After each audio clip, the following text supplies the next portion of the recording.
అమ్మా ఎంతంత బలం ఉన్నవాళ్ళు సుగ్రీవుడి దగ్గర ఉన్నారమ్మా. నాతో సమానమైన బలం ఉన్న వాళ్ళు ఉన్నారు, నాకన్నా అధికమైన బలం ఉన్న వాళ్ళు ఉన్నారు, తప్ప నాకన్నా తక్కువ బలం ఉన్నవాడు ఇంకా సుగ్రీవుడి దగ్గర లేడమ్మా.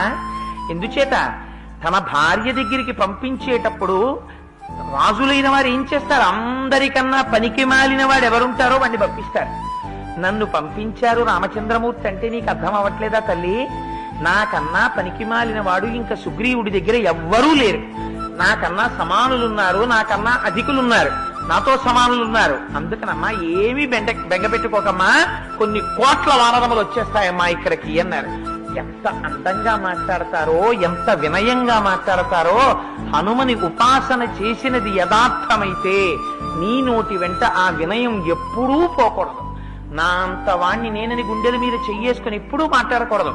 ఆ వినయం, ఆ విధేయత నువ్వు నిలబెట్టుకోవాలి తప్ప. అవునమ్మా, నిజమేనమ్మా, చాలా మంది ఆ ఒడ్డు నుండి పేరు, నేను ఒక్కడనే వచ్చానమ్మా, ఎవరు వస్తారమ్మా, ఏమో చూద్దాంలేమ్మా, నేను ట్రై చేస్తాను అంటే హనుమ గురించి ఇవాళ ఇంత గొప్పగా చెప్పుకుంటామా? శ్రీరామదూతం శిరసాన్నమామి అంటామా?